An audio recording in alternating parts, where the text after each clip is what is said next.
নমস্কার, নিউজ ভ্যানগার্ডের বিশেষ আলোচনায় আপনাদের আরও একবার স্বাগত জানাই।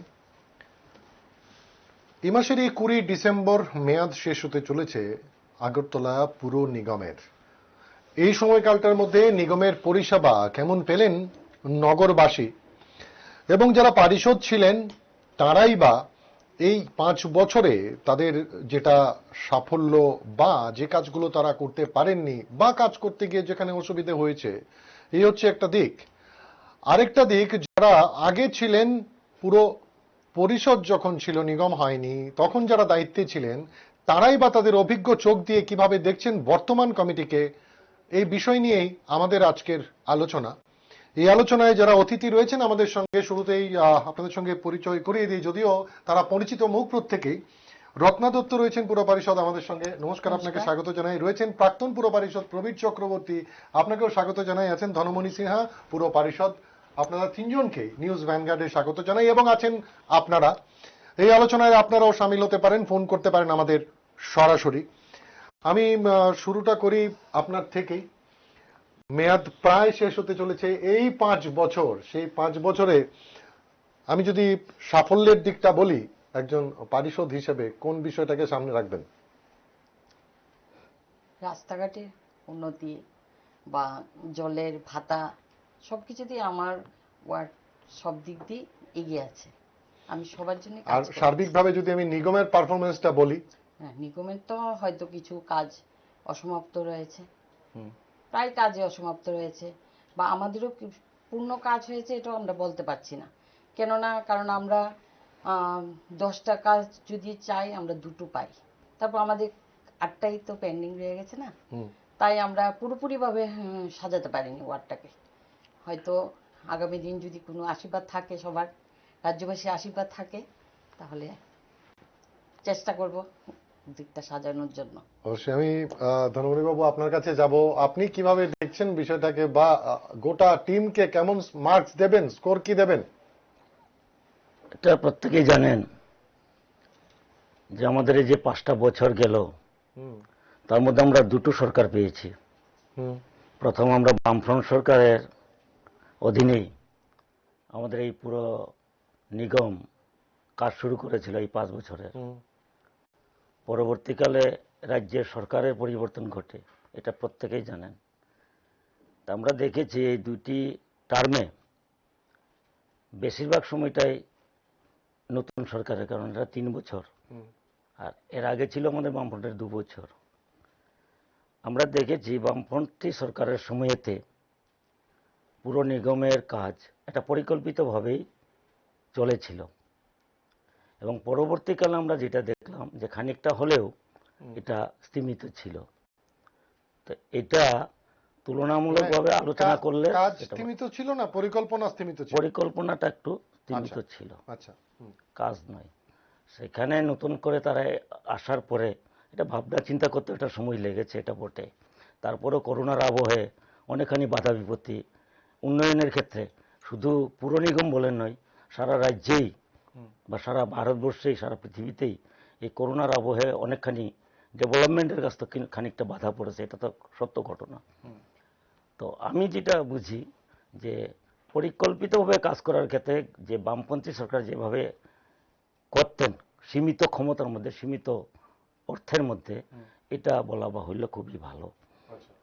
এবং এই সরকার আসার পরেও তারা করার চেষ্টা করলেও যেটা যতটুকু করার ততটুকু হয়নি। যেমন আমরা এগুলি কতগুলি পরিসংখ্যান দেখলে সেটা বোঝা যায়। আমি পরিসংখ্যানটা অবশ্যই আসবো আপনার কাছে। তাহলে কি পরিকল্পনাটা ইচ্ছাকৃতভাবে তারা করেননি, নাকি কোভিডের কারণে করতে না, পারেননি? কোভিডের কারণে কিছুটা হয়েছে বটে, তাছাড়াও তারা প্রথমবার সেই নতুন করে সেই এটাকে ধরতে একটু সময় লেগেছে। প্রবীরবাবু আপনার কাছে যাব, আপনি অভিজ্ঞ লোক, আগেও একবার সামলেছেন দায়িত্ব।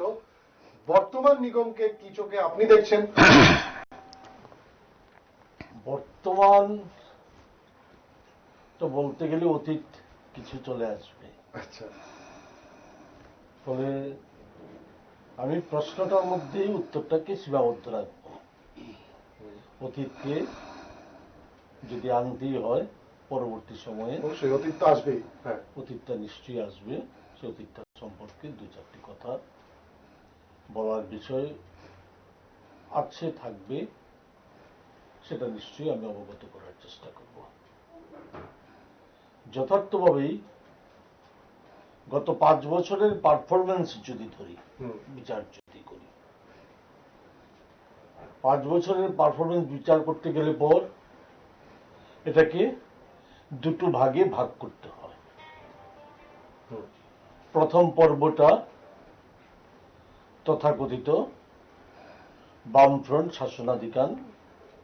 শাসনাধিকার সময়ের কালটুকু, দ্বিতীয় পর্ব বিজেপি নেতৃত্বাধীন যে সরকার, সেই সরকারের সময়কাল। প্রথম পর্বটা আমরা যদি দেখি, কার্যত পুর নিগম বা পুর পরিষদ যাই আমরা বলি না কেন, আমি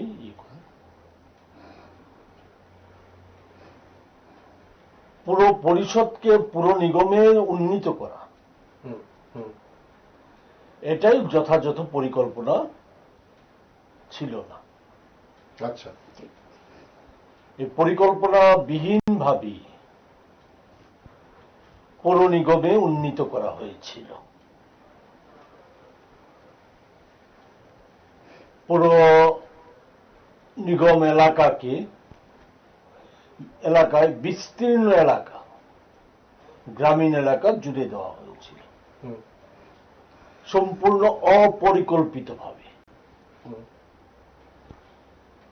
ফলে সার্বিকভাবে পুরো এলাকায় যে উন্নয়ন সাধিত হওয়ার কথা ছিল, সে উন্নয়নের না ছিল কোনো পরিকল্পনা, যথাযথ পরিকল্পনা তো সকলেই করে, ফলে যথাযথ কোনো পরিকল্পনা না ছিল। যে পরিকল্পনাটুকু গ্রহণ করা হয়েছিল তাকে বাস্তবায়িত করার উদ্যোগ, কার্যত পুর নিগমকে সিপিআইএম দল তার একটা শাখা সংগঠনে পরিণত করেছিল। রাজ্য সরকার সম্পূর্ণ কর্তৃত্ব ফলাত। রাজ্য সরকারের তৎকালীন সময়কার মুখ্যমন্ত্রী, যেটা আমাদের সময় আমরা দেখেছি, সব কাজেই উনি হস্তক্ষেপ করতেন। মানে পুর নিগমের স্বাধীনতা নেই? পুর নিগমের সেই অর্থে কোনো স্বাধীনতা ছিল না। আচ্ছা, পুর নিগম প্রধানত, আমি তো বললামই, সিপিআইএম দলের একটা শাখা সংগঠন। বুঝতে পারছি। আমি এই নিয়ে আরো বিস্তারিত আসবো প্রবীর দা, অবশ্যই। আমি রতাদি আপনার কাছে জানতে চাইবো, উনি বেশ কয়েকটা কথা বললেন, তো আপনিও তো পারিষদ ছিলেন, যে সেই মতো পরিকল্পনা ছাড়াই নিগমে উন্নীত হয়েছে, আপনিও কি তাই মনে করেন? হ্যাঁ, তাই। কারণ যে সমস্ত পৌর নিগম হয়েছে, যে ওয়ার্ডগুলো, এটা ঠিক না। মানে ওই ওয়ার্ডগুলো বিস্তীর্ণ, যে এলাকাটা পৌর নিগম হয়েছে, ওটা আমাদের যে পৌর পরিষদ ছিল, এটা পৌর পরিষদের থেকে খারাপ অবস্থা এখনো আছে। পুরো পরিষদেই যে পরিষেবাটা যে জায়গাগুলোতে দেওয়া হয়নি সেগুলোকে নিয়ে আসা হয়েছে। আবার সেই পৌর নিগম, তো সেই ক্ষেত্রে আপনাদের আপত্তি কি ছিল? আমাদের আপত্তি কি, তখন কি সুযোগ ছিল না, কিন্তু পরবর্তী সময়ে কি বিষয়টা তুলেছেন, আলোচনা করেছেন? হ্যাঁ, করেছি। তখন কি বক্তব্য? আমরা যখন কিছু জায়গায় গিয়েছি, সেটা তো পৌর নিগমের প্রশ্নই ওঠে না। পৌর পরিষদও ওটা বানানো খুব কষ্টকর। আমাদের এখানে আছে দাদা, উনি বলতে পারবে। কারণ এখন অব্দি যেই জায়গাগুলো পৌর নিগম হয়েছে, সেগুলো পৌর পরিষদ হওয়ারও যোগ্যতা নেই। ধনমণি বাবু, এটা একটা বড় অভিযোগ। কোন পরিকল্পনা ছাড়া দুম করে পৌর নিগম বানিয়ে নেওয়া হয়েছে, এবং বেশ কিছু এলাকা যেগুলো পুরো পরিষদের সময়তেই সেগুলোকে দেখভাল ঠিকঠাক করা হয়নি, পরিকল্পনা নেই, নিগম হয়ে যায়, আরো সমস্যা বেড়েছে। একটা কথা বলি, আরো পেছনে আমাকে যেতে হচ্ছে। অসুবিধা নেই। আমরা এই যে পুরসভা, এই পুরসভাটা হচ্ছে, আপনাকে একজন ফোনে আছেন। নমস্কার, কে আছেন? নমস্কার, নমস্কার, বলুন। হ্যালো, বলুন। বলছিলাম এই যে আর 1 মাস সময় আছে, এতে কি কোনো নতুন পরিকল্পনা আছে? জনমানব বাবুর কাছে আমার প্রশ্ন ছিল। 1 মাস নেই, 20 তারিখ অবধি। অবশ্যই আমি জিজ্ঞেস করছি, ধন্যবাদ। দেখুন, হ্যাঁ, যেটা বলছিলেন। হ্যাঁ, আমি যেটা বলছিলাম, বামপন্থী সরকার থাকাকালীন সময়েতে পুরসভা বৃদ্ধির আগে গাঁও পঞ্চায়েত ছিল, গ্রাম পঞ্চায়েত ছিল। আমরা দেখেছি পঞ্চায়েত আমলেই, যখনই পঞ্চায়েত ছিল, পঞ্চায়েতগুলিকেও প্রায় পুরসভার কাছাকাছি নেওয়ার চেষ্টা করেছে বামপন্থী সরকার এবং নিয়েছে। পরবর্তীকালে এ রাজ্যে খুব সুন্দর পরিকল্পনা মাফিক মানুষের কাছে প্রশাসনের যে কাজ পৌঁছে দেওয়ার স্বার্থে শুধু পুরসভা নয়, সারা রাজ্যে যেখানে আমাদের 10টা মহকুমা ছিল সেখানে 23টা মহকুমা হয়েছে, জেলা বেড়েছে। তো ওইভাবে যখন উন্নতির দিকটা বাড়ছে, তখন স্বাভাবিকভাবেই আপনি এটা প্রত্যেকেই জানেন, আগে একটাই মাত্র পুরসভা ছিল, এবার সারা রাজ্যে প্রত্যেকটা সাব ডিভিশনে বেশিরভাগই পুরসভা হয়ে গেছে এবং কয়েকটা নগর পঞ্চায়েত রয়েছে। এই যে উন্নয়ন, যদি খানিকটাও যদি উন্নয়ন না থাকতো তাহলে বামপন্থী সরকার এই কাজটা করতো না। এবং এই কাজটা করতে শুধু বামপন্থী এই রাজ্যের সরকারের সহায়তা নয়, কেন্দ্রেও এতে। এবার বামপন্থী সরকার যে বলছেন, প্রবীরবাবু অভিযোগ করছেন যে বড় শরিক মানে সিপিআইএম এর শাখা সংগঠন বানিয়ে ফেলেছিল সেটাকে, এবং কোনো পরিকল্পনা নেই, গোটাটাই মুখ্যমন্ত্রীর নিয়ন্ত্রণাধীন ছিল। আমি এটা বলতে পারবো না, তবে আমি এটা বলতে পারবো, আপনারা ফিল করেছেন ওনার অভিযোগটা? তাহলে না, অভিযোগটা যেভাবে বলছেন উনি বলতে পারেন, উনি তো বলার ওনার স্বাধীনতা আছে, বলবেন। কিন্তু আমার বক্তব্য হলো এটাই যে পুরো নিগম, পুরো পরিষদ বা পুরো নগর পঞ্চায়েত, এগুলোর জন্য নগর মন্ত্রী থাকেন, নগর উন্নয়নের মন্ত্রী থাকেন। সেই নগর উন্নয়ন মন্ত্রী কেন থাকেন? মন্ত্রিসভা থেকে সেখানে সে পাশ করে তারপরে আমাদেরকে বলেন। ফলে এটা সিপিএম এর শাখা সংগঠন হবে কেন? এটা সরকার সরাসরিভাবে দেখে, তার জন্য মন্ত্রী নিয়োগ করা আছে। এটা আমাদের প্রশাসনিক পরিকাঠামোর মধ্যেই বলা আছে।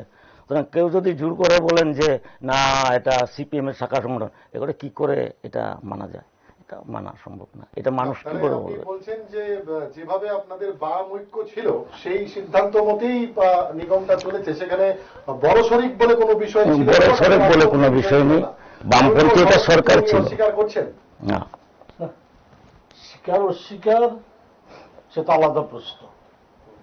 কিন্তু বাস্তবতা হচ্ছে, ধনমণিবাবু যেমন বলছেন, আমার ব্যক্তি জীবনের অভিজ্ঞতা নিরিখে আমি বলছি। উনি তো একটা কথাও বলছেন, এটা তো পয়েন্ট আছে যে এখন ত্রিপুরার উন্নয়ন সব জায়গায় হচ্ছে, উনি পঞ্চায়েত থেকে শুরু করে এলেন, তো ডেফিনেটলি প্রয়োজন ছিল নিগম করার। আমি তো বলছি না যে নিগম করাটা কোনো প্রয়োজন ছিল না, আমি বলছি অপরিকল্পিত ভাবে। অপরিকল্পিত, কোনো প্ল্যানিং ছিল না। প্ল্যানিংটা ছিল, কিন্তু প্ল্যানিংটা যথাযথ ছিল না। আর যে প্ল্যানিংটা ছিল সেই প্ল্যানিংটাও বাস্তবায়িত করা হয়নি। তার কারণটা হচ্ছে যে ধনমণিবাবু হয়তো টিভির পর্দার সামনে স্বীকার করবেন না, কিন্তু একান্ত আলোচনায় ওনাকে স্বীকার করতেই হবে, না করে কোনো উপায় নেই। কারণ এই যন্ত্রণাটা শুধু রাজ্যবাসীর ছিল না, এই যন্ত্রণাটা ধনমণি সিনহা বাবুরাও ভোগ করেছেন। এখন ধনমণি বাবু কি বলবেন আমি জানি না। একজন দর্শক বন্ধু আছেন ফোনে। নমস্কার। নমস্কার, বলুন। নমস্কার। হ্যালো, নমস্কার। হ্যাঁ, বলুন বলুন। হ্যাঁ, আপনারা আমার প্রিয়তমের ব্যাঙ্গারটা ভালো লাগে, কিন্তু হ্যালো, হ্যাঁ বলুন। হ্যাঁ শুনুন, আপনারা একটু নিরপেক্ষ থাকেন। হ্যাঁ, কেন নিরপেক্ষ থাকেন? আপনি সুমন সরকার যে আপনি চিনেন, ইউএসএ আপনি প্রসঙ্গে কথা বলুন, পুর নিগম নিয়ে অতিথিদের সঙ্গে জানার কিছু আছে? আচ্ছা আপনার শুনুন, প্রসঙ্গে কথা বলুন, কেমন কথা হচ্ছে নিয়মের কথা আপনার আর আপনি প্রসঙ্গের বাইরে বলেন আপনি। ধন্যবাদ, বোঝা গেল। এখানে হ্যাঁ। তিনজন লোক রয়েছেন, কথা হচ্ছে, আপনাদের বলার সুযোগ হচ্ছে, সেখানে অনিরপেক্ষর কোনো ব্যাপার নেই। হ্যাঁ, যেটা বলছিলেন রবিবাবু, বলছি কোন প্রসঙ্গটা জানি হ্যাঁ, যেটা বলছিলেন যে পরিকল্পনাটা সেইভাবে নেওয়া হয়নি। পরিকল্পনাটা নেওয়া হয়নি। এখন সারা রাজ্যে, যদি সারা রাজ্যের কথাই যদি ধরি, রাজ্যে গোটা দেশ গোটা পৃথিবী এগিয়ে যাচ্ছে, আমাদের রাজ্যটাও নিশ্চয়ই এগিয়েছে, এতে তো স্বীকার করার কোনো রকম প্রশ্ন নেই, সুযোগও নেই। ধনমণি বাবু বলেছেন পঞ্চায়েত থেকে শুরু করে, পঞ্চায়েতগুলি আগে যে অবস্থানে ছিল সেই অবস্থানের কিছুটা পরিবর্তন হয়েছে, কিন্তু এটা তো স্বীকার করতে হবে যে পরিবর্তনটুকু হওয়া উচিত ছিল, যে পর্যায়ে হওয়া উচিত ছিল সেই পর্যায়টাতে তাই হয়নি। যেই পর্যায়ে যে প্রয়োজনটুকু উচিত ছিল সেই অনুযায়ী পরিবর্তনটা হয়নি। মানুষের যে প্রত্যাশা পূরণ হয়নি, মানুষের প্রত্যাশা পূরণ হয়নি বলেই 18 নির্বাচনে মানুষ একটা সুযোগ পেয়েছে, সেই সুযোগটা অতীত দিনে সেভাবে পায়নি। 18 নির্বাচনে সেই সুযোগটা পাওয়ার ফলে মানুষ একেবারে ঢাকি শুদ্ধ বিসর্জন যাকে বলে, সেই ঢাকি শুদ্ধ বিসর্জনেরই কাজটা করে দিয়েছে মানুষ। এখন তো আবার তারা উল্টো বলছেন, আমি সেটাও আপনার কাছে আসবো। রতনী, আপনি বলুন যে আপনি যেহেতু উল্টো দিকে ছিলেন, তো সেক্ষেত্রে মেয়র পরিষদ এবং যারা রয়েছেন তাদের পরিকল্পনায় কোথাও মনে হয়েছে আপনাদের বঞ্চিত করা হচ্ছে? হ্যাঁ, অবশ্যই আমরা সবসময় তো না, এটা কি শুধু বিরোধিতার জন্য বিরোধিতা, নাকি কাগজে পত্রেও সেই বিষয়টা আছে? না না না, আমরা সবসময় বিরোধিতার, আমরা যখনই বিরোধী ছিলাম আমরা সবসময় বঞ্চিতই ছিলাম। আমরা কোনো কাজের জন্য যে ওদের কাছ থেকে কোনো সহযোগিতা পাইনি। কিন্তু আপনি তো বলছেন আপনার ওয়ার্ডে অনেকগুলো কাজ হয়েছে। আমি নিজের দলতে আপনার আধিকারিকরা অনেক হেল্প করেছে। আমরা অনেক সময় মেয়রের কাছে গিয়েছিলাম বা ফুলন ভট্টাচার্যের কাছে গিয়েছি, ওদের কাছ থেকে আমরা কোনো আশা পাইনি কোনো কাজের, যে এই কাজটা আমার হলে ভালো হবে, যে দাদা ওই কাজটা করে দিন, উনি সেই কাজটা করতে পারেন, কারণ ওনার কাছেও সেই ক্ষমতাটা ছিল না। আমরা তখন মনে করছি, তাই আমরা সবসময় বিরোধী ছিলাম। তাই এই 3 বছর আমরা যে শাসক দল, আমি আগে তো কংগ্রেস ছিলাম, যে আমি এখন বিজেপি আসার পর থেকে যতটুকু কাজ করেছি, আমাদের মাননীয় মুখ্যমন্ত্রীর যে অবদানটা সত্যি আমি উৎসাহিত, কেননা ওনার প্রতি কৃতজ্ঞ। কারণ আমি যে কাজটি আজকে 8 বছরে করতে পারিনি, সেই কাজটা আমি 2 বছরের ভিতরে করে। তাহলে কি মুখ্যমন্ত্রীর নির্দেশে পুর নিগম চলেছে? না, মুখ্যমন্ত্রী তো হলো 3 বছর, আগে তো অন্য ছিল, অন্যজন। আমরা সবসময় ওদের কাছ থেকে বঞ্চিত হয়েছি। না, তাহলে পেলেনটা কি করে? এখন যে পেলেন বলছেন, তাহলে কি মুখ্যমন্ত্রী নিগমকে বলাই আপনি পেয়েছেন? পৌর নিগমের মেয়র, সেদিন আমাদের একটা প্রোগ্রাম ছিল, সেখানে মেয়র নিজে বলেছে যে আমাদের মাননীয় মুখ্যমন্ত্রী 32 মাসের ভিতরে এতটুকু প্রাণ দিয়েছে, কোনো একদম নিষ্প্রয়োজন কোনো প্রয়োজন ছিল না। উনি বলেছে যত টাকা লাগবে আমি দেবো। মেয়র নিজে স্বীকার করেছে। এই বিষয়টা ধন্যবাদ বাবু, এই বিষয়টা নিয়ে বিস্তর আলোচনা হয়েছে, সরকারের বদল হয়েছে, আপনিও বলেছেন 2টো টার্ম, একটা বড় টার্ম পেয়েছেন বিজেপি আইপিএফটি সরকারের, তাদের ভূমিকা কি ছিল? আমার একটু কথা আছে এখানে। ঘটনাটা হলো এই 2টো টার্মের মধ্যে আমরা গর্বিত, 2টো টার্মের মধ্যে এই টার্মটা আমরা গর্বিত ছিলাম। স্বয়ং মুখ্যমন্ত্রী আমাদের নগর উন্নয়ন মন্ত্রী, পুর নিগম একটাই আমাদের এই রাজ্যে। আমরা ভেবেছিলাম এই 3 বছরের মধ্যে আমাদের নগর উন্নয়ন মন্ত্রী আমাদেরকে নিয়ে একটু বসবেন, আমাদের একটু পরামর্শ দেবেন, আমাদের একটু সাহায্য করবেন। 3 বছরে আমরা একবারও আমাদের নগর উন্নয়ন মন্ত্রী যিনি স্বয়ং মুখ্যমন্ত্রী, আমি ওনাকে সম্মান জানাই, আমরা দেখতে পাইনি। আমরা ওনার সাহায্য পেলে, ওনার সহযোগিতা পেলে, ওনার পরামর্শ পেলে হয়তো আরো একটু আমরা করতে পারতাম। এটা ঘটনা, এটা আমার রত্না দিদি, একটু ইনিও আমার একজন পারিষদ জানেন। আমি আমাদের বাজেট অধিবেশনে বলেছিলাম এই কথাটা। এবং এই যে 2টো টার্ম, এই দুটো টার্মের মধ্যে যে এবারেও একটা আমরা সুযোগ পেয়েছিলাম যে মুখ্যমন্ত্রী নিজে স্বয়ং আমাদের নগর উন্নয়ন মন্ত্রী। তো এই অবস্থার মধ্যে যে একটা জিনিস আমার কাছে ভালো লেগেছে, আমার দাদা একটা কথা স্বীকার করেন যে পঞ্চায়েতের সময় খানিকটা হলেও অগ্রগতি ঘটেছে। তো অগ্রগতি কিছু ঘটেছে। এখন সেই অগ্রগতির সঙ্গে তাল মিলিয়ে বামপন্থী সরকার এই রাজ্যের উন্নতির স্বার্থে, মানুষের কাছে প্রশাসন পৌঁছে দেওয়ার স্বার্থে এই যে বিন্যাসটা করলেন, এটা হয়তো একটা কাজ করতে গেলে খানিকটা সুবিধা অসুবিধা থাকতেই পারে, কিন্তু ততটা নয়। এখন একটাই মাত্র পুরসভা ছিল, এটাকে বাড়িয়ে সারা রাজ্যের মধ্যে প্রত্যেকটা সাব ডিভিশনে এটা পুরসভা করে দেওয়া, আর যেটা পুরসভা ছিল সেটাকে নিগমে পরিণত করা, এবং তার লক্ষ্যে পৌঁছাবার জন্য এটা প্রত্যেকেই জানে পরিষ্কার পরিচ্ছন্নতা, লাইটিং, এই সমস্ত কারণে আমাদের ত্রিপুরা রাজ্যের এই যে একমাত্র পুরসভা 1 নম্বর পুরস্কার কিন্তু পেয়েছে। কেন্দ্রীয় সরকার পুরস্কার দিয়েছেন আমাদেরকে। মানে কেন্দ্র আপনাদের পুরস্কার। আমি এই বিষয়টা রবিবাবুর কাছে জানবো। আরেকজন আছেন ফোনে। নমস্কার, কে আছেন? নমস্কার। বলুন। আপনি যে রত্নাদি, হ্যাঁ, আমি কাউন্সিলর রত্নাদিকে বলবো, উনি তো কংগ্রেসে 3 বার হয়েছে আপনার কাউন্সিলর, উনি আবার হঠাৎ করে আপনার বিজেপিতে যোগ দিয়েছেন। উনি তো কথা অস্পষ্ট যে স্মার্ট সিটি কোথা থেকে তৈরি হবে, একটু কাইন্ডলি বলে দেন তো। হ্যাঁ, যে কোথা থেকে শুরু হচ্ছে আর কোথা থেকে শেষ হবে। আশা করি তা উনি করতে পারবে না। একটা বিষয় বলি আপনাকে, যেখানে আলোচনা হচ্ছে পলিটিক্যালি আলোচনা করুন, যেটা জানার আলোচনা করুন, তাহলে আলোচনাটা সমৃদ্ধ হবে। ধন্যবাদ আপনাকে। যেটা আপনার ধন্যবাবু, আপনি যেটা বলছিলাম ফান্ডের ক্ষেত্রে কি বলবেন? ফান্ডিং এর ক্ষেত্রে কি বলবেন? রাজ্য সরকার এসছে, আপনি 2 টার্মের সরকারের বলছেন, তো বর্তমান বিজেপি সরকার আপনাদের ফান্ডিং এর ক্ষেত্রে কি কোনো প্রতিবন্ধকতা তৈরি করেছে? প্রতিবন্ধকতা তৈরি করেছে, এটা বলতে বলা যায়। মনে করুন আমরা 12 এর কাজ, এই 12টা সারা ভারতবর্ষে ত্রিপুরায় যে প্রথম আমাদের বামপন্থী সরকারটা শুরু করেছিল, আমরা তখন 40 থেকে 45 এরকম একটা মানে 12 এর কাজ পেতাম। এই সরকারটা আসার পরে দেখলাম এটা 10%।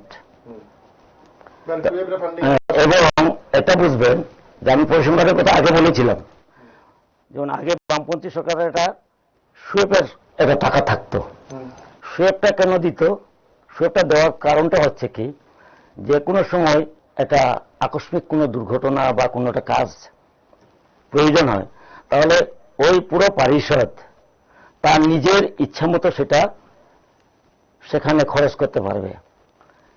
এখন দেখা যাচ্ছে এই সরকার আসার পরে এই যে সুয়েপের যে টাকাটা, এটা টোটালি বন্ধ করেছে।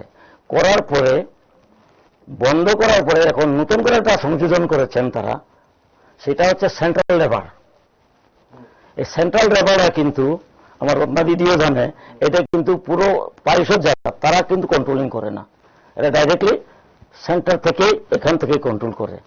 এবং ওই সুয়েপের প্রকল্পটা বন্ধ করে এটাকে চালু করেছে। ফলে এখানে মানে ওই যারা আগে পুরো পরিষদ, তাদের কিন্তু ওইখানে খানিকটা অসুবিধায় পড়তে হচ্ছে, কারণ কোন জায়গায় তাড়াতাড়ি কাজ করতে হবে এটা তো উনি গাইড দেবেন। বুঝতে পারছি, কিন্তু আমরা যখন মেয়র সাহেবের সঙ্গে কথা বলছিলাম, তিনি তো দরাজ সার্টিফিকেট দিচ্ছেন সরকারকে, বলছেন যে যথেষ্টই সাহায্য করেছে বর্তমান সরকার। ফান্ডিং এর ক্ষেত্রেও কোন কোন ক্ষেত্রে আগের সরকারের চাইতেও বেশি ফান্ড দিয়েছে, যেটা মেয়র সাহেবের বক্তব্য। সেটা মেয়র সাহেব বলেছেন, ঠিক আছে, কিন্তু ঠিক আছে, সুয়েব দেনা ঠিক আছে, কিন্তু এখন তো আমরা আগে সুয়েবে 3 জন লেবার ছিল, এখন সরকার সেন্ট্রালে করার ক্ষেত্রে আমাদের পক্ষে সুবিধা হয়েছে, কারণ আগে আমরা হাতে হাতে টাকা দেওয়া হতো, তো এখন ব্যাংক মারফতে টাকাটা যাওয়ার ফলে আমরা একটা ওয়ার্ডে 13 জন 14 জন করে কাজ করছে। আমরা তো এটা সুবিধা, সুয়েবের টাকা এভাবে দেয় না, ওইভাবে দেয়। মানে তাহলে আটকায়নি বলছে? না না, কে কেন আটকাবে? এখন আমাদের সরকার একদম সুয়েবের 13 জন 12 জন করে লেবার দিচ্ছে। সুয়েবের টাকা আমাদের একসঙ্গে পেমেন্ট আগে আমাদের হাতে দিয়ে দিত ওয়ার্ড সেক্রেটারির মাধ্যমে, কিন্তু এখন সেই মাধ্যমটাকে সরকার বন্ধ করে দিয়ে ওরা ওদের অ্যাকাউন্টে টাকা দিয়ে দিচ্ছে, আমাদের তো কোনো প্রবলেম নেই। আমরা তো লেবাররা সম্পূর্ণ পরিষেবা দিচ্ছে বুঝতে পারছি। প্রত্যেক তবুও একটা বিষয় ইনি উল্লেখ করলেন ধর্মবাবু, যেটা তিনি বললেন যে কেন্দ্র থেকে কেন্দ্রের সরকার পুরস্কৃত করেছে। তো যদি পরিকল্পনা সেইভাবে, পরিকল্পনার বাস্তবায়ন সেভাবে নাই হতো, তাহলে এই পুরস্কার কেন্দ্র দিল কেন? পুরস্কার নানা কারণেই পেয়ে থাকে, শুধু আগরতলা শহর না, ভারতবর্ষের অনেক প্রত্যন্ত রাজ্যের অনেক শহরেই নানা ধরনের পুরস্কার পেয়ে থাকে। এই পরিকল্পনা মাফিক কাজ হয়েছে কি হয়নি, এটা তো কেন্দ্রীয় সরকারের চাইতে ভালো জানবেন রাজ্যবাসী, আগরতলাবাসী। তা ঠিক, কিন্তু কেন্দ্রীয় সরকার কি তাহলে এমনিতেই? আমি শেষ করিনি। হ্যাঁ। আমি তো বললাম এই নানা কারণে পুরস্কার পায়। রেগার কাজের ক্ষেত্রে পুরস্কার পেয়েছে, কিন্তু রেগার কাজে বামপন্থী ফ্রন্ট সরকারের সময়ে এত পুকুর কাটা হয়েছে যে ত্রিপুরার যে সীমানা, সে সীমানার চাইতে বেশি পুকুর কাটা হয়েছে, তবু রেগার কাজে পুরস্কার পেয়েছে। ফলে পুরস্কারটা বড় বিষয় না, বড় বিষয় হচ্ছে তাহলে কি পুকুর কাটার জন্য পুরস্কার দিয়েছে? রেগার কাজে তো রেগার কাজে পুরস্কার পেয়েছে। রেগার কাজে প্রধানত যে সময় পুরস্কার পেয়েছে সেই সময় প্রধানত দেখিয়েছে পুকুর কাটা খনন করা হয়েছে। পুকুর খনন করা হয়েছে, তার যে হিসাব দিয়েছে সেই হিসাবটা হচ্ছে সেই হিসাবটা হচ্ছে রাজ্যের যে আয়তন, এটা আলোচনা হয়েছে, আপনারা বহুবার বলেছেন। হ্যাঁ, সেই আয়তনের চাইতে বেশি এলাকা জুড়ে পুকুর কাটা হয়েছে। কিন্তু তখন তো নিশ্চয়ই কেন্দ্রীয় সরকারও সতর্ক হয়ে গেছে যে পুকুর কাটার জন্য পুরস্কার দেওয়া হয়েছিল, ভুল ছিল। তাহলে নিগমে আমি তো বলছি যে সেই প্রশ্নে আমি যেতে চাইছি। আচ্ছা, সেই প্রশ্নে আমি যেতে চাইছি না, আমি শুধু একটা উপমা দিলাম। তেমনি আরো অনেক উপমা আছে। রাষ্ট্রপতি কালার পুরস্কার পেয়েছিল, ফলে প্রেসিডেন্ট কালার পুরস্কার পেয়েছিল। সেগুলি অনেক বিষয় আছে, সেই বিষয়গুলি আমি অবশ্যই সেক্ষেত্রে সন্ত্রাসবাদী কার্যকলাপ দমাতে পেরেছিলেন তারা। আমি সেই বিষয়গুলিতে যেতে চাইছি না। আমি শুধু বলছি যে পৌর নিগম, আগরতলা শহর, রাজ্য পুরস্কার পাওয়ার উপযুক্ত কিনা এটা সবচাইতে বেশি ভালো বুঝবে রাজ্যবাসী, আগরতলা শহরবাসী। মশার উপদ্রব বেড়ে গিয়েছে, জল নিষ্কাশনী ব্যবস্থা মুখ থুবড়ে পড়েছিল, এখনো আছে, এখনো কাটিয়ে ওঠা সম্ভব হয়নি। 2-2.5 বছরে কাটিয়ে ওঠা সম্ভব হয়নি, একেবারে মুখ থুবড়ে পড়েছিল নিকাশি ব্যবস্থা। অন্যান্য যে সমস্ত অব্যবস্থাগুলি আমি আগে যেটা বললাম, যে সমস্ত অঞ্চলগুলিকে জুড়ে দিয়ে পুর নিগম করা হয়েছিল, ওয়ার্ড বাড়িয়ে 49টা ওয়ার্ড করে যেভাবে করা হয়েছিল, সম্পূর্ণ বলা যায় অবহেলিত, বঞ্চিত সে সমস্ত এলাকাগুলি রয়ে গিয়েছে, পরিষেবা পায়নি। অন্যান্য উন্নতি সাধন যেগুলি হওয়ার কথা ছিল সেগুলি হয়নি। পুরো নিগম হিসাবে যে ধর্মবরী বাবু বলছেন যে টুয়েপের বিষয়টাতে আপনারা কাটছাট করে দিয়েছেন অনেকটা, তো ফলে যদি ফান্ডই সেইভাবে না আসে তাহলে কাজটা হবে কি করে? টুয়েপের কাজ কি কার্যত কোনো মানে কর্মসংস্থানের দিক থেকে সাধারণ মানুষকে রিলিফ দেওয়া ব্যতীত পুরো এলাকার যে উন্নয়নমূলক যে কাজকর্ম, সে কাজকর্ম কি টুয়েপের কাজ দিয়ে হয়? ওই ধনমণি বাবু কি প্রশ্ন করছে? শুধু কাজ দেওয়া ব্যতীত সেই অর্থে উন্নয়নমূলক কাজ কি হয়? উন্নয়নমূলক কাজ হয় না টুয়েপের কাজ দিয়ে। আর টুয়েপের অর্থ বরাদ্দ কমিয়ে দেওয়া হয়েছে, সে কথাটা কোনো বাস্তব ভিত্তি নেই। প্রশ্নটা হচ্ছে এই কাজ করানোর মতো মেশিনারিজ, সংগঠন, সেই সংগঠন ছিল না। টুয়েপের কাজে 9-6 হতো, রেগার কাজে যেমন 9-6 হতো, টুয়েপের কাজেও 9-6 হতো। ফলে এই জায়গাগুলিকে সতর্কীকরণ করা হয়েছে, এই জায়গাগুলিকে 9-6 জায়গাগুলিকে বন্ধ করা হয়েছে। উদ্দেশ্য প্রণোদিতভাবে কাজ কমিয়ে দেওয়া সেই জিনিস হয়নি। আপনার কথা থেকেই পরিষ্কার, সেই পরিষ্কার কথা হচ্ছে ধনমণিবাবু বললেই তো হবে না। পৌর নিগমের সর্বেসর্বা হচ্ছে মেয়র, মেয়রের যে বক্তব্য, সে বক্তব্যই হচ্ছে যে পর্যাপ্ত অর্থ পেয়েছে সমস্ত কিন্তু আবার ডেপুটি মেয়র তো কন্ট্রাডিক্ট করেছেন, তিনি যেটা বলছেন, ধনীমণি বাবু যে বিষয়টি বলছেন, ইনি আরো তার চেয়ে কয়েক ধাপ এগিয়ে গিয়ে বলছেন। না কন্ট্রাডিক্ট তো যে কেউ করতে পারে, কোনো ইয়ে নেই তো। কিন্তু যদি মেয়র যদি অসত্য কথা বলে থাকেন, তাইলে এই 5 বছরে, আমি 5 বছর সময়কালের কথাই ধরি, 5 বছরের মধ্যে আমি যদি ধরে নিই প্রথম ভাগটা বামপন্থী ফ্রন্ট সরকারের সময়, সেই ভাগটাকে বাদ দিলে পরেও তো বিজেপি নেতৃত্বাধীন সরকারের সময়ে প্রায় 2.5 বছর হয়ে গেল। 2.5 বছরের মধ্যে তো কোনোদিন তো শুনিনি মেয়রের বিরুদ্ধে পৌর নিগমে অনাস্থা এসেছে, মেয়রের বক্তব্যকে খণ্ডন করা হয়েছে, কোনোদিন তো শুনিনি অফিসিয়ালি। ফলে কে কি বললো সেগুলি তো বিচার্য বিষয় না, বিচার্য বিষয় হবে মেয়র কি বলল। আচ্ছা, মেয়র পক্ষে বলেছেন বলে না, পক্ষে বলেছেন বলে না, প্রকৃত অর্থে মেয়র যদি বিপক্ষেও বলতো, তো মেয়রের কথাই তো পৌর নিগমের বক্তব্য হিসেবে আমরা তুলে ধরবো। উনি তো মুখপাত্র, উনি পৌর নিগমের তো অন্য কোনো মুখপাত্র, সেকেন্ড তো কোনো মুখপাত্র নেই, মেয়রই তো মুখপাত্র। বোঝা গেল। ফলে মুখপাত্র বক্তব্য আমরা আমাদেরকে ধরে নিতে হবে যে এটাই ঠিক। ফলে সেই বক্তব্যকে যদি ধরি তাহলে তো পর্যাপ্ত অর্থ পেয়েছে। আমি আসবো এই বিষয় নিয়ে। আপনার কাছে যেটা জানতে চাইবো, হঠাৎ করে একজন দর্শক বন্ধুও ফোন করেছিলেন, আপনি হঠাৎ করে শিবির বদল করলেন কেন? এটা কি বলবো, এখানে তো এটা আমার নিজের না, পারিষদ ছিলেন এক জায়গায়, দলের বদল, তাহলে এমন কি দেখলেন হঠাৎ করে আপনার এই প্রয়োজনীয়তা বোধ হলো যে আমি সেখানেই যাই? সে কি এলাকার জন্যে? এলাকার জন্য না কিছু, আমি অনেকদিন যাবত কিন্তু কংগ্রেসটা ধরে রেখেছি। তারপর হঠাৎ করে মনে হলো যে ঠিক মতো সম্মানটা, আমার কাছে সম্মানটাই সবচেয়ে বড়। আর সেই সম্মানটার জন্য প্রায় রাজ্যবাসী বা আমাদের মাননীয় মুখ্যমন্ত্রী, আমাদের প্রধানমন্ত্রীর যে কোভিড-19-এর সময় ওনার যে ধারা, সেই ধারাকে আমার সত্যি আপ্লুত করেছে। আমি আর আমাদের মাননীয় মুখ্যমন্ত্রী, উনি এই কোভিড-19 সময় আপনি দেখেছেন হয়তো, যাদের ঘরে খাওয়ার নেই তাদের ঘরেও খাওয়ার পৌঁছেছে। আর আমি বিরোধী থাকা সত্ত্বেও আমার কয়েকটা কাজ করেছে, যে বিরোধী থাকা সত্ত্বেও আমার জন্য করেছে, আমি ওনার প্রতি সত্যি আমি কৃতজ্ঞ। কেননা আমি কংগ্রেসে ছিলাম বলে যে উনি আমার কাজটা করেনি তাই না, কিন্তু আমি কংগ্রেসে থাকা সত্ত্বেও উনি আমার কাজ করেছে। আর আমি কংগ্রেস থেকে লাস্ট পজিশনে আমি এত অপমান হয়েছি, সে অপমানের জন্য আমি কংগ্রেস থেকে কাঁদতে কাঁদতে বেরিয়েছি। এই কোশ্চেনটা দর্শকের ছিল তাই আমি নিয়ে নিলাম। ধন্যবাদ। আমি আরো কয়েকটা বিষয় আপনাদের থেকে যেটা জেনে নেব, যে ড্রেনেজ যে বিষয়টা, সেই ড্রেনেজ বিষয়টা, হ্যাঁ সাফল্য নেই সেই কথা বলা যাবে না, রাস্তাঘাট বা গলিপথ ইত্যাদি ইত্যাদি বা স্ট্রিট লাইট, কিন্তু বেশিরভাগ ক্ষেত্রে হাফ ডান হয়ে আছে, তো কাজগুলো কমপ্লিট তো হয়নি। তো সেক্ষেত্রে যে খুব একটা মানুষ সুবিধা পেয়েছেন তা তো নয়। কাজগুলি চলছে, কাজগুলি তো যতটুকু সম্ভব করার সেভাবেই চলছে, বরাদ্দের মতো যেভাবে বা বরাদ্দটা এসে সেভাবে করে, কিন্তু পরিকল্পনাটা ভালো ছিল এ সম্পর্কে কোনো সন্দেহ। যেমন ধরুন, যে একটা কতগুলি কথা না বললে এটাকে বোঝা যায় না। যেমন ধরেন, এই যে আমাদের যে ইসলাম এলাকা রাধানগর, এই যে একটা পরিকল্পনা করলো বামপন্থী সরকার, সেখানে ইসলাম এলাকায় যারা বাস করে তাদেরকে বাড়ি বানিয়ে, পাকা বাড়ি বানিয়ে তাদেরকে নিয়ে যাওয়া, আবাসনে নিয়ে যাওয়া।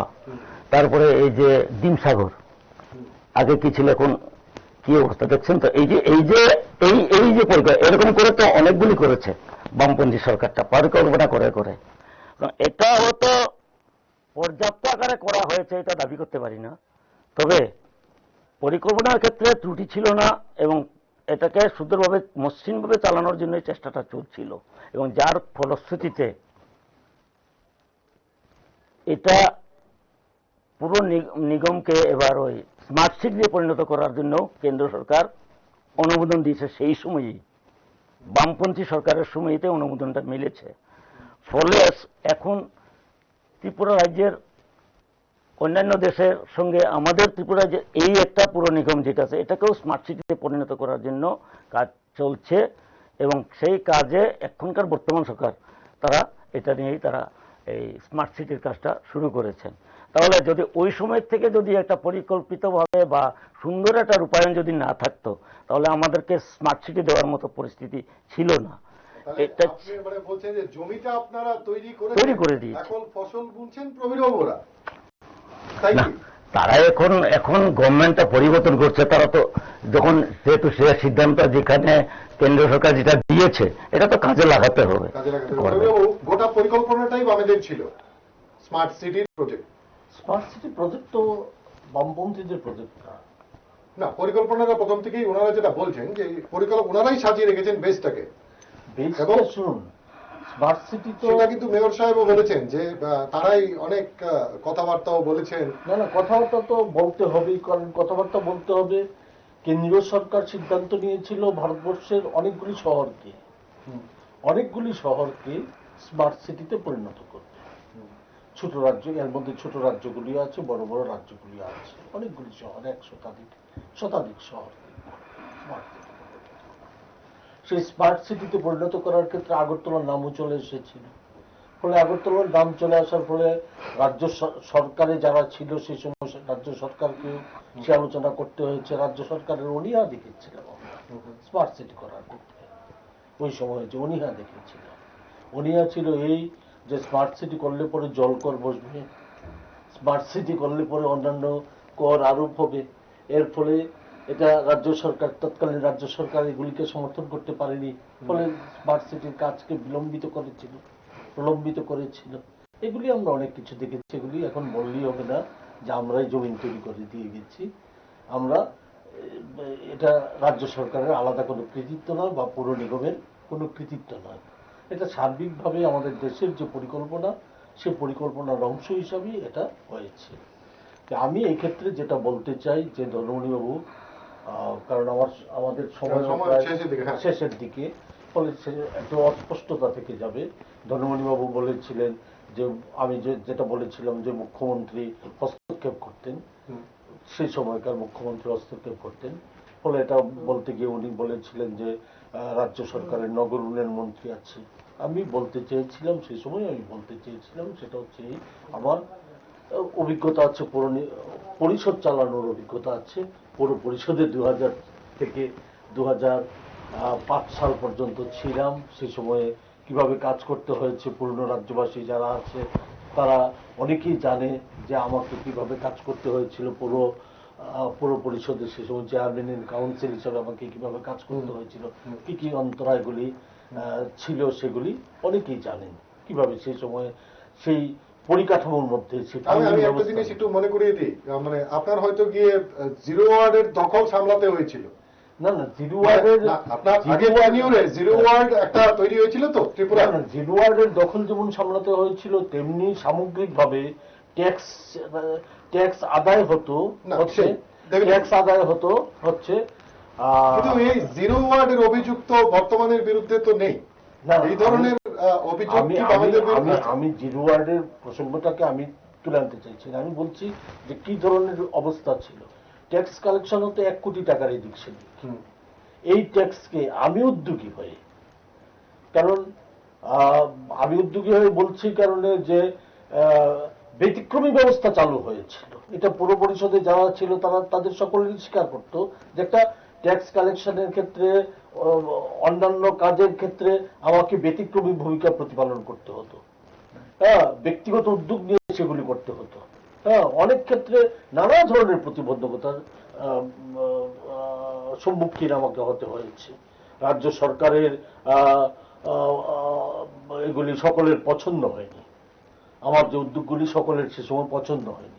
সেই সময় আমরা দেখেছি। বুঝতে পারছি। তাহলে কি আপনি বলতে চাইছেন যে বর্তমান যারা পরিচালক রয়েছেন তারা এই ব্যতিক্রমী কোন ধরনের পদক্ষেপ তারা নেননি? না না, অবশ্যই নেননি। তার পরবর্তী সময় অবশ্যই নেননি।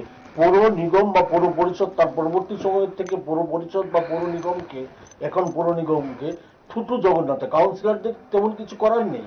কারণ আমি তো বলছি সমগ্রটাই নির্ভর করত রাজ্য সরকারের যিনি মুখ্যমন্ত্রী ছিলেন, মুখ্যমন্ত্রীর উপর। ওনার নির্দেশটাই নগর উন্নয়ন মন্ত্রীর মাধ্যমে পৌর নিগমে, পৌর পরিষদে কার্যকরী হতো। পৌর পরিষদ বা পৌর নিগমের নিজস্ব কোনো উদ্যোগ ছিল না। নিজস্ব উদ্যোগ না থাকার ফলেই বলা যায় একটা ঠুটু জগন্নাথে পরিণত হয়েছিল। সেই ঠুটু জগন্নাথের অবস্থা থেকে আজও কাটিয়ে উঠতে পারেনি পৌর নিগম, আজও কাটিয়ে উঠতে পারেনি। ধনমণি বাবু, একই বিষয় আমি যদি বলি যে এই এতগুলো বিষয় আপনারা বলছেন, সবটাই কি ঠুটো জগন্নাথ হয়েই কাজটা করেছে? ছোট জগন্নাথ হলে এই চেহারাটা কি করে আসে, এটা একটা ছোট বাচ্চা ছেলে বুঝবে যে সে অন্ধকার আছে না আলোতে আছে, এটা বলতে দেরি হয় না। আমি যেটা বলছিলাম যে একটা পরিস্থিতি তৈরি না হলে পরে একটা সিদ্ধান্ত বা একটা প্রশংসা বা একটা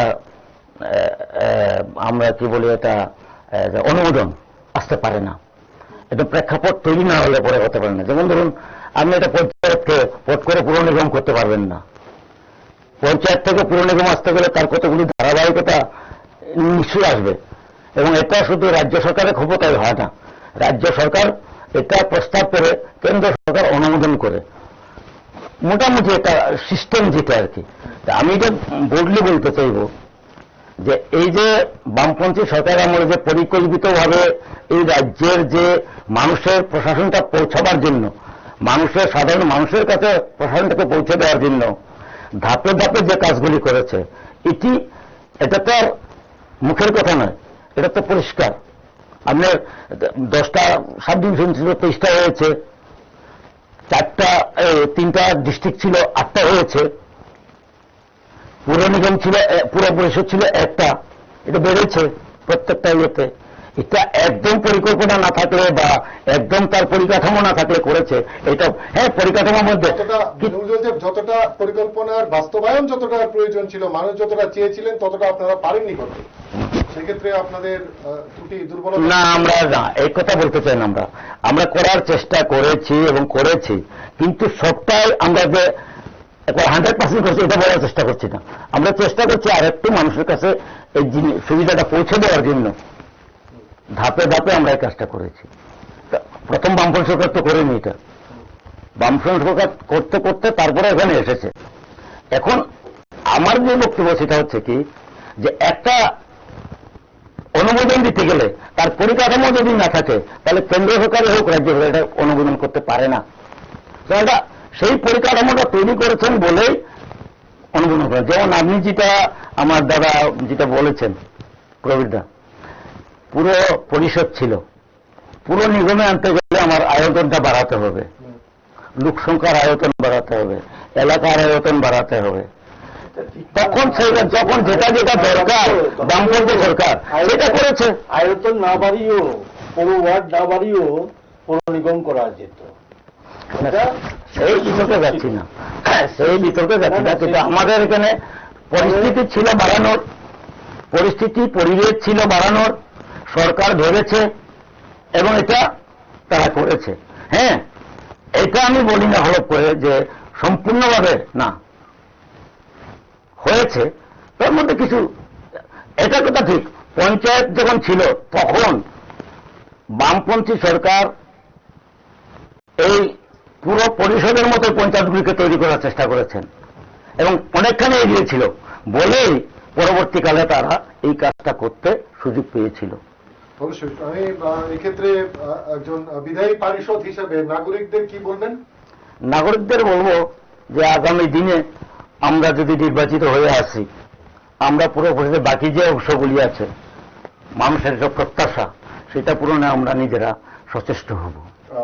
আপনার থেকে একই বিষয়ে জানতে চাইবো যে এখন টেনিউর প্রায় শেষ, তো আগামী দিনে মানুষের জন্য আমার মানুষ রাজ্যবাসীর কাছে বা আমার ওয়ার্ড, প্রত্যেকটি ওয়ার্ডের কাছে এই প্রত্যাশা থাকবে আমাদের ভারতীয় জনতা পার্টি প্রত্যেকটি ওয়ার্ডে দখল করে মানুষের পাশে যাবে, মানুষের জন্য কাজ করবে।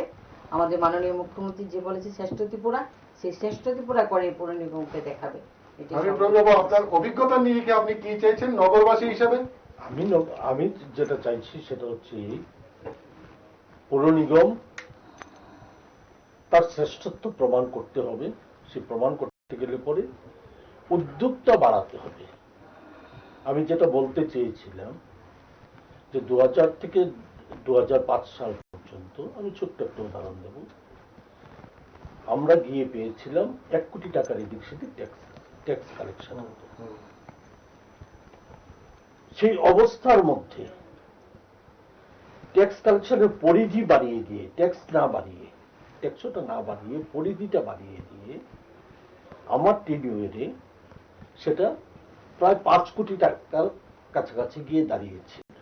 তার পরবর্তী সময় আজকে তো অনেক সুযোগ বেড়েছে, রেল হ্যাঁ, বলছেন যারা ফাঁকি দিচ্ছে বা এড়িয়ে যাচ্ছে তাদেরকে তাদেরকে ট্যাক্সের আওতায় নিয়ে আসা হয়েছে। সাধারণের উপর ট্যাক্সটা না আবার চাপিয়ে। এবারে তো বাড়িয়েছে 2টি ওয়ার্ড, হ্যাঁ, দুটো মনে করুন হ্যাঁ, আমি এখনো 2টি ওয়ার্ড বাড়িয়েছে। আমার দাদা যেটা বলছেন আমি তখন বাড়ানোটা ভুল হয়েছে, এখন যে 2টি বাড়ালো না না এখন আচ্ছা, এইটা সময় কি বলতে চান? এখন বাড়ানো হয়েছে বাস্তবতার নিরিখে। হ্যাঁ, এখন যেটা বাড়িয়েছে তাকে তো আর বাদ দেওয়া যাবে না। সে বাদ না দিয়ে পরে বাস্তবতার কারণেই এই দুটোকে সংযোজন করা হয়েছে। সেটা সেই প্রশ্নে আমি যেতে চাইছি। আমি যেটা বলতে চাইছিলাম, যে প্রশ্নটা ছিল যে বার্তাটা কি যাবে, বার্তাটা হচ্ছে পৌর পরিষদকে, পৌর নিগমকে স্বাধীন সত্তা নিয়ে যাতে সর্বত্র উন্নয়নমূলক কাজ করতে পারে এই জাতীয় পৌর নিগম আমরা চাই, কর্মঠ পৌর নিগম আমরা চাই, যাতে শুধু রাজ্য সরকারের মুখাপেক্ষী না হয়ে স্বাধীন উদ্যোগে যাতে কাজ করতে পারে, সমস্ত ওয়ার্ডেই যাতে নাগরিক বর্তমান নিগম তো তাদের আয় কিন্তু গ্র্যাজুয়ালি ধীরে ধীরে বাড়িয়ে চলেছে, একা নিগমের পক্ষে তো চলা সম্ভব নয়। না না, একা নিগমের পক্ষে চলা সম্ভব নয়, সেটা আমি জানি। সেটা কোনো মতেই সম্ভব নয়। রাজ্য সরকারের সহায়তা দরকার আছে, কেন্দ্রীয় সরকারের সহায়তা দরকার আছে, এটা আমি জানি। কিন্তু আমি উপমাটা দিয়েছিলাম এই কারণে 1 কোটি থেকে 5 কোটি করা হয়েছিল। তখন কিন্তু আজকে যে রিসোর্স গুলি আছে, সেই রিসোর্স গুলি কিন্তু তখন সেই সময় সেই জায়গায় ছিল না। আজকে অনেক বেশি রিসোর্স হয়েছে, বাড়ানোর মতো সুযোগ রয়ে গেছে, অনেকগুলি সুযোগ রয়ে গেছে, সে কারণেই বাড়ছে। সেই ধারাটাকে সেই ধারাটাকে সামনে রেখেই বাড়ছে। ফলে একে অব্যাহত রাখতে হবে, আরো উদ্যোগ নিতে হবে। মানে একটা ডাইনামিক টিম দরকার তার জন্য একটা ডাইনামিক টিম দরকার। সেক্ষেত্রে নিশ্চয়ই বিজেপি সহায়ক ভূমিকা প্রতিপালন করতে পারে, কারণ বিজেপি সেটা প্রমাণ করে দিয়েছে।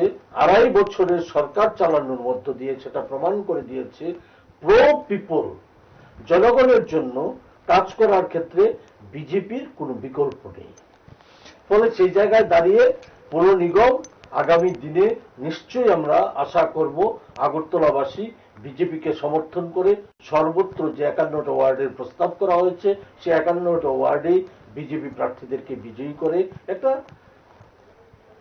মানে কর্মমুখী সর্বসাধারণের জন্য, সব সাধারণের জন্য পার্টির স্টাম্প না হয়ে জনগণের একটা পৌর নিগম যাতে প্রকৃত অর্থে গঠন করা যায়, সেই দিকে আগরতলাবাসী উদ্যোগ গ্রহণ করবে, সেই প্রত্যাশায়। অবশ্যই আমাদের নজর থাকবে। একদিকে বর্তমান পৌর নিগম তারা যে কাজ করেছেন বা নিশ্চয়ই সেই হিসেব তারা মানুষের কাছে তুলে ধরবেন, তারা এই কদিনে কি করতে পেরেছেন, কোনটা তাদের খামতি রয়েছে, এই বিষয়গুলো বিস্তারিত নিশ্চয়ই তারা নাগরিকদের সামনে তুলে ধরবেন। অন্যদিকে রবিবাবুরা যেটা বলছেন, তারা ডাইনামিক এক টিম চাইছেন, যে টিম খুব উদ্যমের সঙ্গে কাজ করবে এবং নতুন বিকল্প একটা তৈরি করবে। তবে সময় আরো অনেকটা রয়েছে এই বিষয় নিয়ে, এখনো মেয়াদ পুড়িয়ে যায়নি, 20 ডিসেম্বর পর্যন্ত রয়েছে এবং আমাদের নজর অবশ্যই থাকবে পৌর নিগমের আগামী দিনের উপর, আগামী ভবিষ্যতের দিকে। আপনারা তিনজনই ভালো থাকবেন এবং ভালো থাকবেন আপনারা। দেখতে থাকুন নিউজ বেঙ্গল। নমস্কার।